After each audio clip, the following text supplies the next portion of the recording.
Ladies and gentlemen, introducing the Big Issues podcast. Big Talk, a real change, voices that ignite is the Big Issues podcast, beaming the light and truth from streets to headlines, loud and bold. We dig deeper into stories that others wouldn't dare. Is the Big Issues podcast. Yeah, we're speaking loud for the unheard, unshaken, and untamed. Wake up and tune in. It's time to engage. The Big Issues podcast, taking the center stage. Watch live on YouTube channel at City Ride TV and Facebook at City Ride Television. The Big Issues podcast, X-raying the issues of the moment. I'm glad to have you on the show, the Big Issues podcast, right here at City Ride Television in Enugu State. On these Big Issues podcasts, we X-ray the issues of the moment. And on today's episode, we are going to be talking about something very, very interesting. But I believe that we need a solution to that challenge. My name is Achi. See you after the break.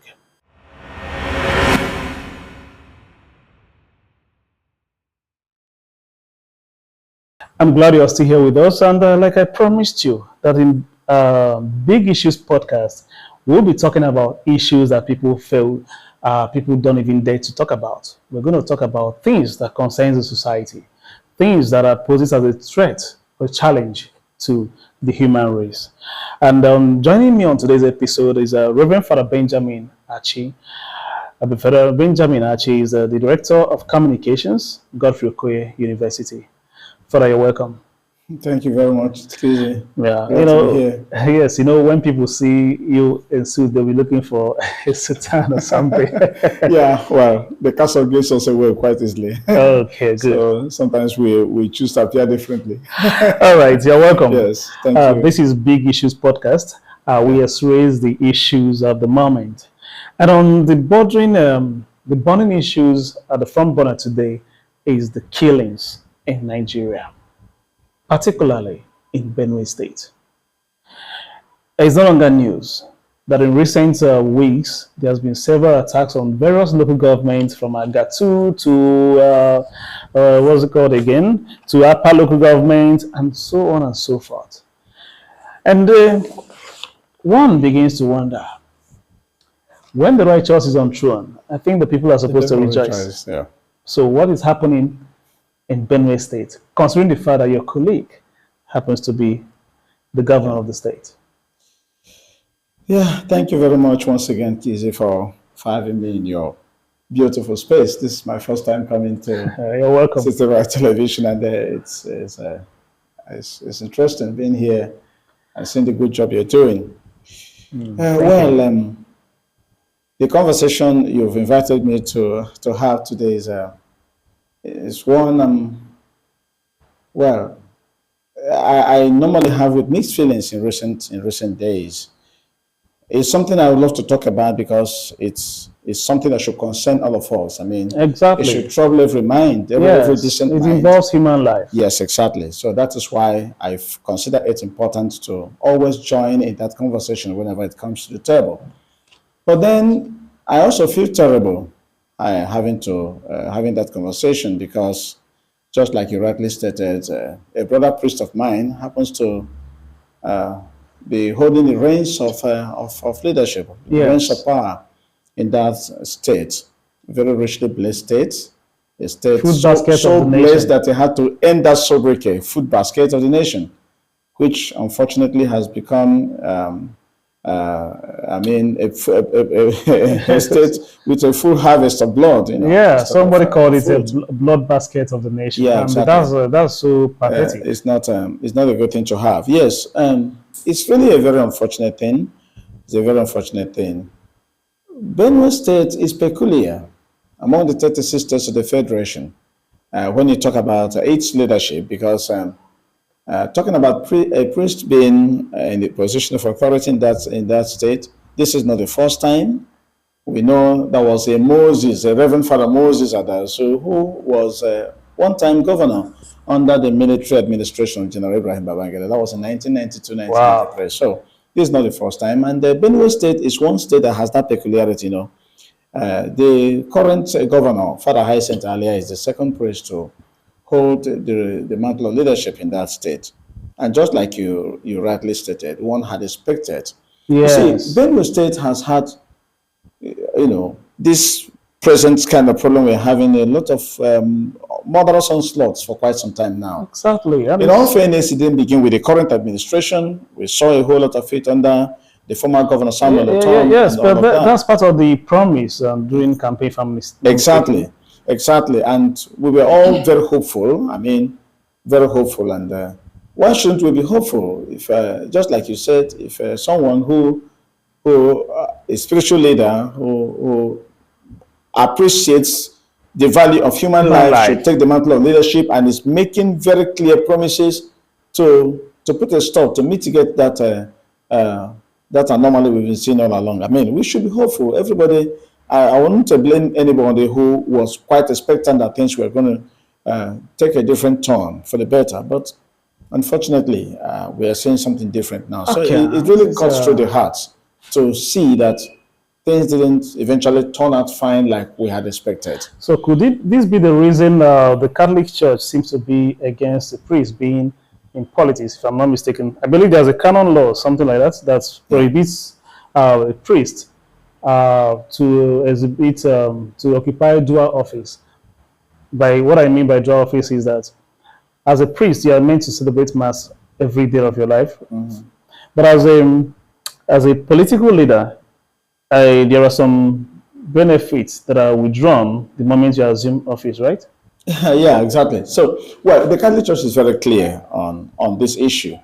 Like you made allusion to, the church is governed by a set of laws we call in the Code of Canon Law. Code of Canon Law. The revised one was published in 1983, and that is what is still guiding everything done in the church, in the universal church. Is that different from Vatican II?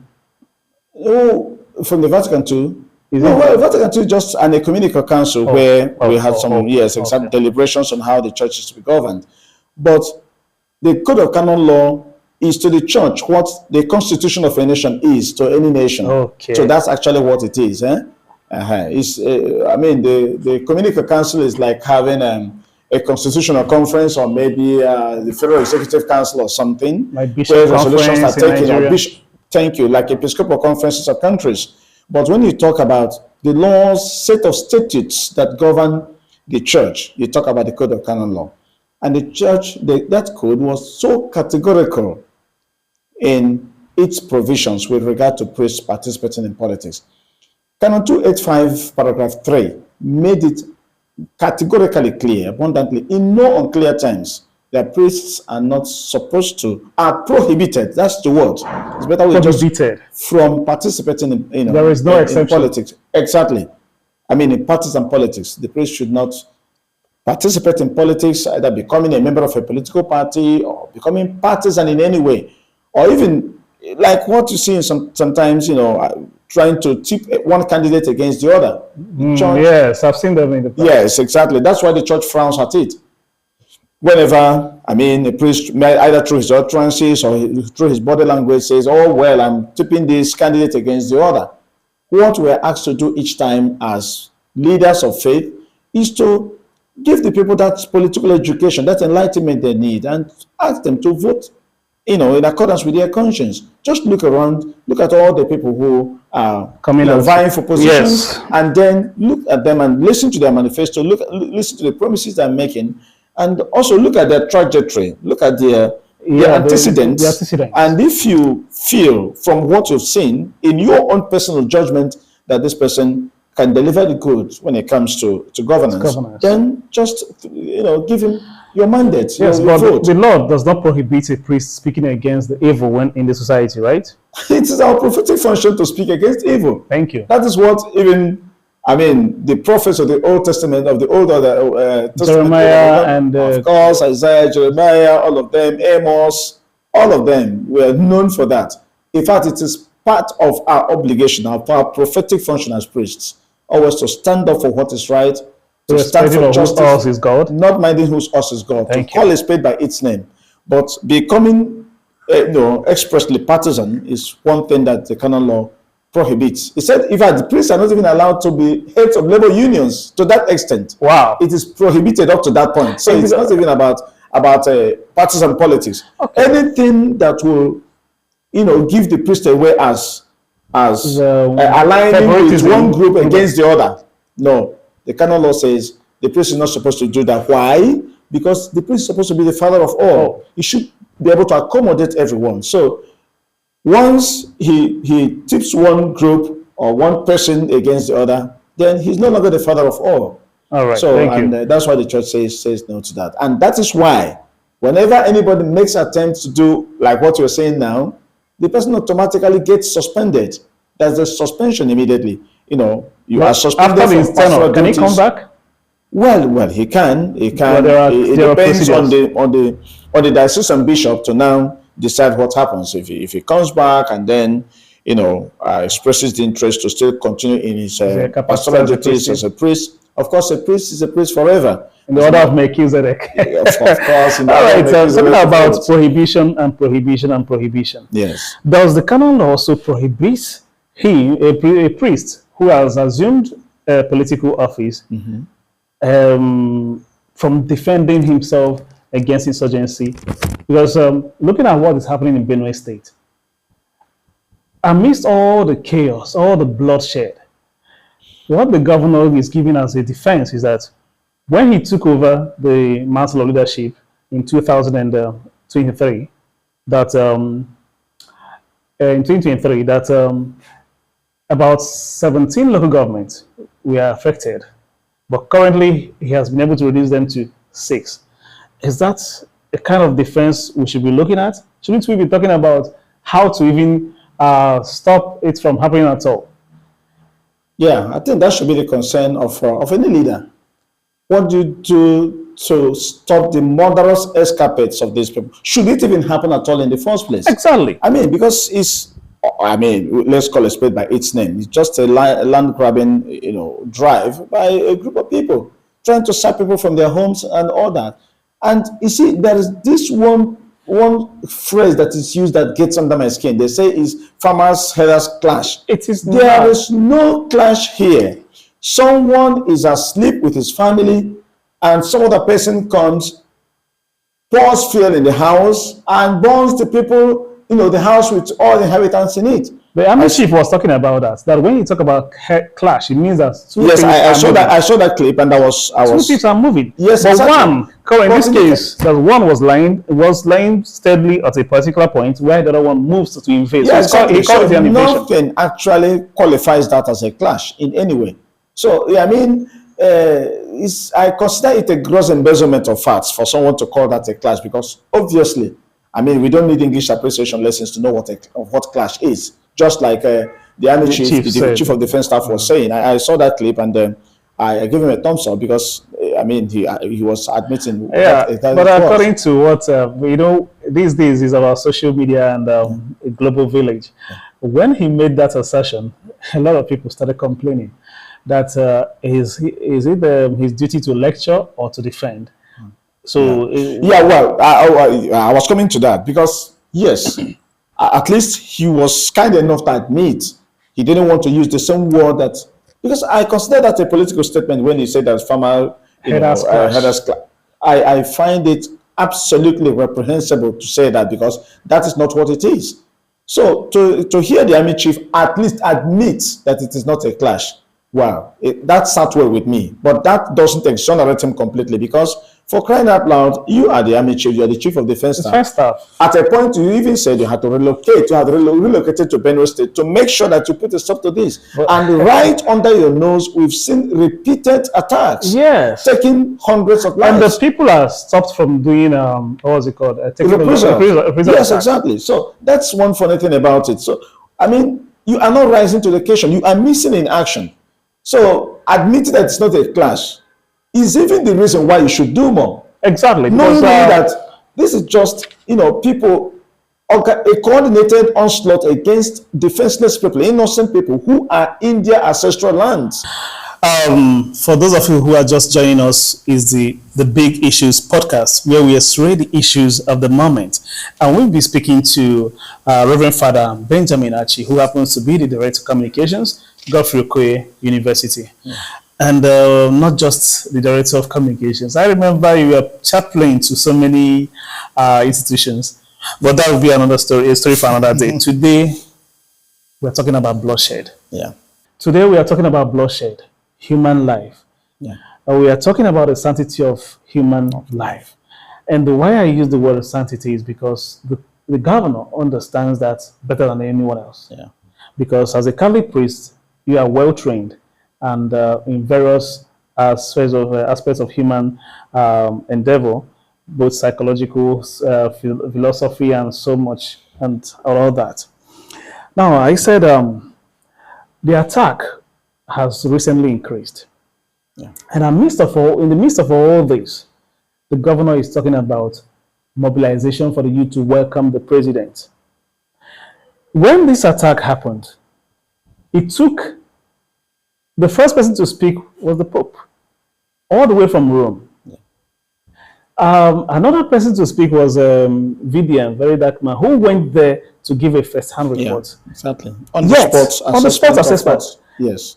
Some were giving the statements were saying that, and it's also appalling that two of the governor's aides joined the protest, and they were suspended. Yeah. Why? Was it really a suspension or a sack? I think a sack, not even suspended. He said indefinitely. They were actually relieved of their appointments. So yes. what does that have to? What does that tell us? That there is that the governor is indifferent about what's happening in the state. Because I expected him to be the first one to make a statement.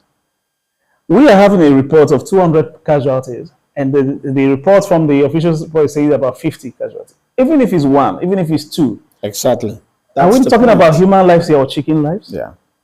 So this assertion by the governor that because he was just giving a narration that they came from the riverine area, and then after they attacked the military checkpoint before heading to Nasarawa.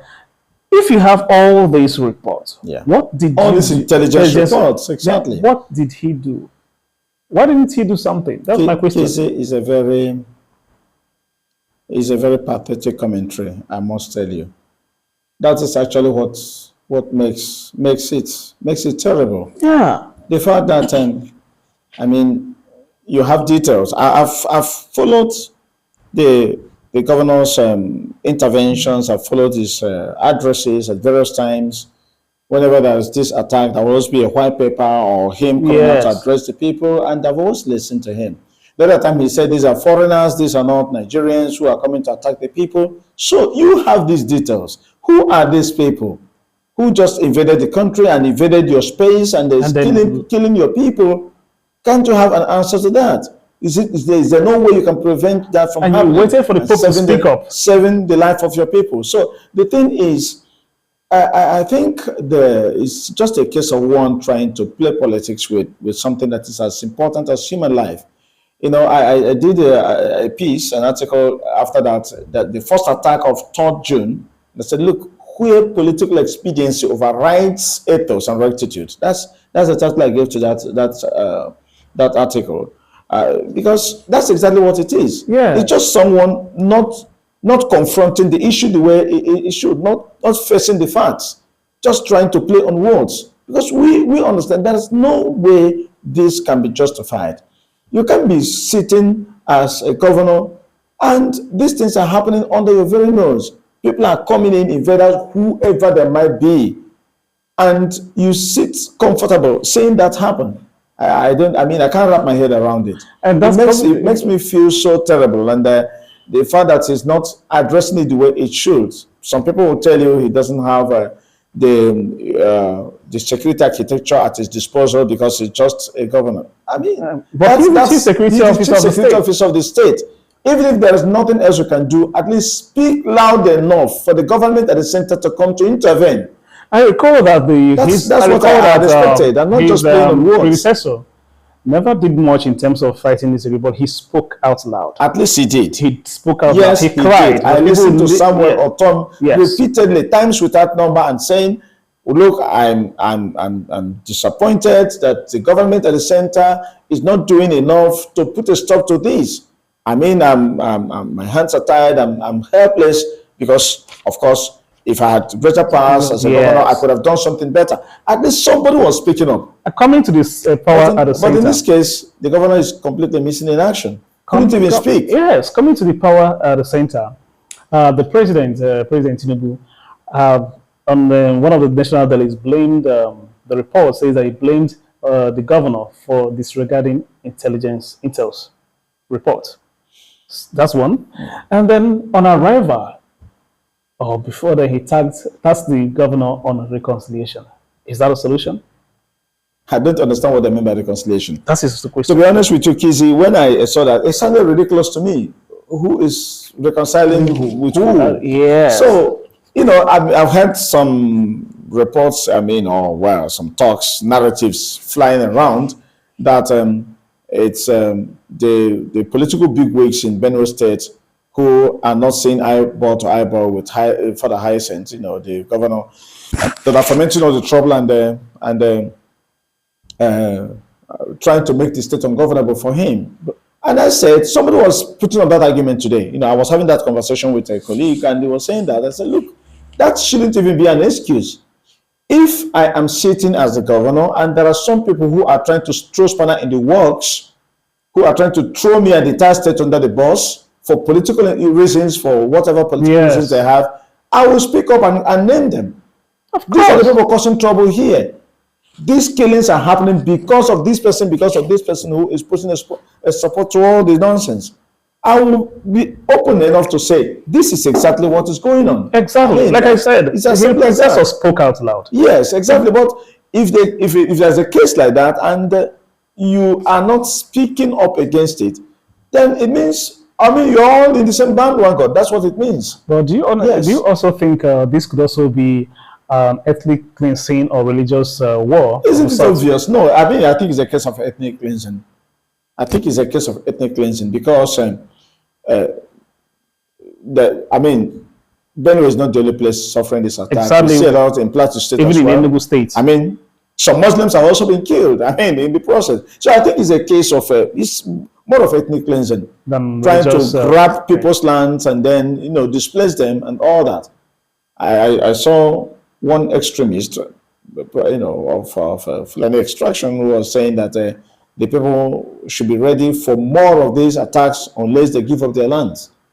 But that's exactly what it looks like. The audacity. No, burn the entire place, shoot people, kill as much as you can get, and force them to, desert their ancestral lands so that to take over. This is exactly what seems to be happening. It's obvious. All right. Digressing a bit. Yes. I also want you to, because we may be in Igbo adage, they said when they carry another man's corpse, it looks like a piece of wood. Exactly. We are talking about Benue today. Yeah. We've talked about Jos, Yeah. the plateau. We've talked about some southwest Yeah. region. There's also a similarity of such going on in Igbo land, are deserted. Yeah. Some parts of Some Anambra. parts of Anambra, Yes. some parts of Enugu State Yes. is actually facing some of these. Yeah. Now, they begins to ask the question: should the government wait until it becomes too late before they rise up to the occasion, or should they wait? Because now the people are saying is headers and farmers.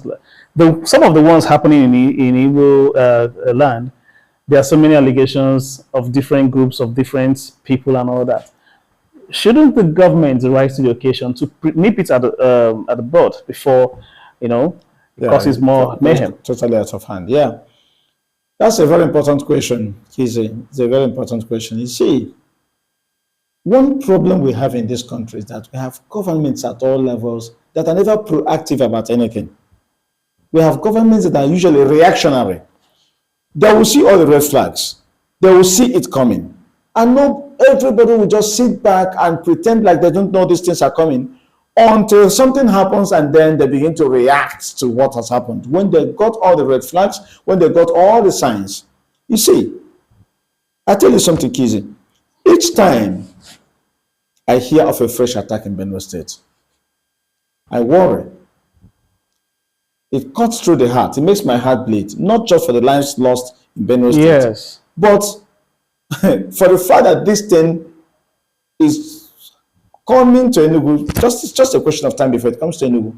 And we I worry more about Enugu State because Enugu has a boundary with Benue. Yes, has a boundary with Benue State. And Equally with look at Kogi Benue State. yes, and you see some parts of Enugu already Being receiving invaded. some of these attacks. This is No. one. Yes, exactly. I've been so concerned because our people are not reading the room. They are not seeing the handwriting on the wall yet. Like you see in some communities, there have been accusations and counter accusations about some president generals, some bigwigs that seem to, be a partner, yes, partners in crime with these exactly, and take some money or some other either monetary or other, sundry gratifications from these people and give them the last or now bring them in. That's a ticking time bomb. I mean, they should learn from what is happening in Benue State at the moment. They should learn from what is happening in Plateau State at the moment. These guys came in initially just that way as friends, as and they wanted to be integrated. More like the Trojan horse. Exactly, that's what it is. More like the Trojan horse. You have a very good analogy to that. That's exactly what it is. So, but someone has been saying that this is just a ploy. They're coming first of all as friends and all that, and without actually knowing that these people are just coming to study the place. And when they have done gotten acclimatized, then the militia will now come in and sack the village. Because if you asked on several occasions, the leaders will say that these people are foreigners; they are not part of us. Yeah. Then the Benue chieftain told them, they dress like you, they speak like you, they behave like you, they live among you, and you say you do not know them. Yeah. If you say they are the bad element, why don't you flush them out? Exactly, that's the point. So why pretending like it never happened? So you see, there's so much dishonesty, so much so much play on words, people just not being honest about these things. You see, the truth of the matter is, I think, well, I don't know, I haven't actually verified whether it was actually General Sani Abacha, the late Abacha, who said that if insurgency should last more than, yes, I mean, yes, it is. Exactly. Then you know the government knows about it. The government of this country today, and I will say this without any fear of contradiction, has all it takes to put a stop to what we are seeing, to this carnage, to this massacre, this minute, if they really want to, if they have the political will to do that, because they know where all these things are coming from. Yes. And we have good soldiers. So, I mean, we have a force within the competence of this government to put a stop to what we are seeing. It's as simple as that. I mean, if it's the big politicians at the center, at Abuja, that are causing the trouble in Benue State, they can call them to order, whatever it is. But I know that the government has all it takes. It falls within their competence. And like I said, I'm saying this without any fear of contradiction. So it's a question of lacking the political will to do the needful. That is why we are where we are. It's as simple as that. Just back to the memory lane. Do you remember when there were some people supposedly named as behind the Boko Haram? Yes. What happened? Exactly. And nothing happened. So I think nobody has ever been held accountable for anything in this country. It's as simple as that. Nobody has ever been held accountable for anything. That people, fingered at one time or the other, and then, I mean, the whole noise nobody has been prosecuted. Dies down at a certain point, and that's the end of it. And life goes on like nothing went wrong. All right, this is the Big Issues podcast where we explore the issues of the moment.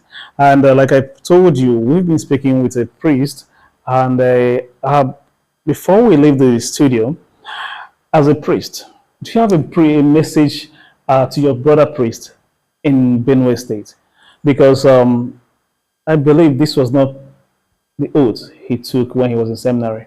This was not the oath he swore when he became a priest. And if he needs help, shouldn't he speak? Because I believe, as chief security officer, I believe he knows what to do. So any message for your brother priest in Benue? Well, I will say to Reverend Father Hyacinth earlier, my brother priest who shares the ministry of the sacred priesthood with me, to rise to the occasion. Please rise to the occasion. Whatever made you to even violate the provisions of the canon law to go into politics, I believe is something that must be something good. Whatever motivation you had must be a very good and salutary one. So he should rise to the occasion. Everybody has high expectations, and justifiably so. Why should they have high expectations? So he should rise to the occasion and then change the narrative. It will be so sad if posterity will remember him as someone who went in and everybody was anticipating a change and he ended up, jumping onto the bandwagon of maladministration. It will be sad. So let him rise to the occasion and then change that narrative, because that is what people expect. He should stand for the people. He understands, he appreciates the sacredness of human life more than anybody else because he was trained to appreciate that more than others. Let that reflect in the way he's going about the affairs of the state, especially in the wake of these killings. All right. Thank you so much. Thank you for joining us in the studio. Thank you. And we'll look forward to seeing you, having you some other time. All right. This is where we draw the curtain on today's episode of podcast, The Big Issues. So see you some other time on this same channel. My name is Kizzy. Remember to subscribe to City Right Television, where we'll tell you the stories the African way. Till then, bye-bye.